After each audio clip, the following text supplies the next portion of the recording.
Hello again, everyone. It's Chen, head of growth here at Spring. In the last video, we talked a bit about sales versus marketing push and pull. So today, I want to go into a bit more. I decided that the original plan was to make one video a week on Wednesdays, but I think I might have to make more videos in order to get more content out. I'm already on page 16 of the guide, which I'm creating for sales, and it's only less than 1/4 through. So I probably have to make a lot more videos just to get more of this content out. Quickly, first off, apologize for the look. I actually had a very embarrassing moment where on Wednesday, I got up too quickly after watching TV. And for the first time in my life, I actually blacked out. So I don't know if that's ever happened to any of you. You know, sometimes you get up too quickly, you feel a bit woozy, but this was the first time I actually blacked out. And before I knew it, I was like, oh, what happened to my face? It really, really hurts. And why am I on the floor? So turns out I smashed my face against the floor. One quick ask before I get into today's content is, as you know, I'm not doing any video editing on these videos at all.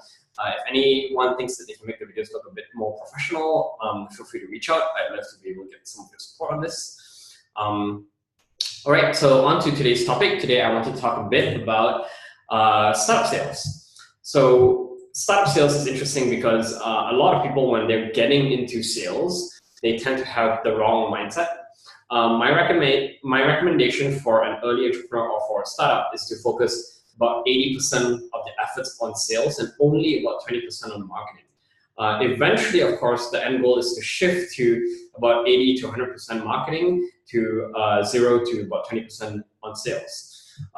So to elaborate a bit more, in the early stages, I find that sales is absolutely invaluable. You really want to do as much sales as possible because there is no better substitution than going out and speaking to your customers. All of this will help you gain all the knowledge that you need in order to shape marketing. If you start by focusing on marketing instead, you're hitting the ground running with a lot of assumptions and it's all untested. So you actually have to manually test things one by one and you don't really know what works, what language to use, what audience to go after.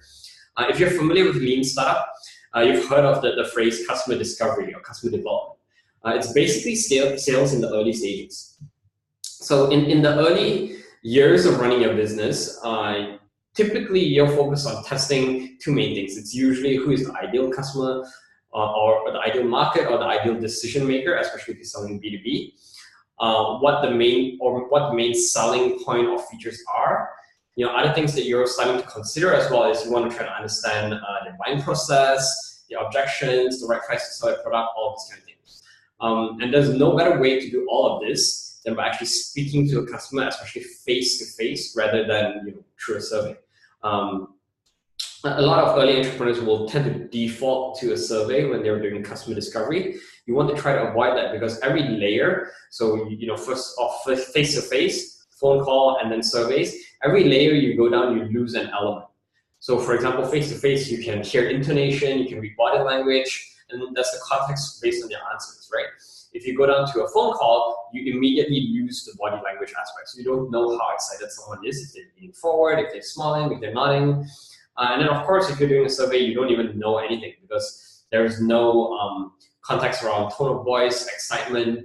You can't tell if they're speaking quickly, if they're speaking slowly. And sometimes people will overthink things when they write out a response in the survey. So just keep some of those things in mind. So that's why I typically always recommend face-to-face selling at the start, just to get to know your customers a bit better. So, when you think about marketing, then it's really the exact opposite of what I just talked about. It's not face-to-face. It's all about trying to hide behind the screen. You're typically putting up an ad. And it's really hard for you to see if something is successful, or if something is successful, you don't really know what's causing it. So you don't know if you're using the wrong copy, you don't know if you're advertising to the wrong audience, or you don't know if your product actually solves the problem. So when you go out and you do customer discovery or early sales, what you're trying to do is you're actually not pitching a product. You don't start by saying, hey, I have this solution, do you want to buy it? You want to start by understanding your customers and you're focused on listening. So when it comes to that, then what you want to approach it with the mindset of is you want to try to understand what's in your customer's head before giving them ideas. You want to try to understand their problems before talking about solutions, right? So I'm trying to understand and ask questions around their challenges. Try to ask why as many times as possible. Sometimes people will give very superficial answers. And then you want to try to drill down to those root, what's underlying that, what's the root cause of that.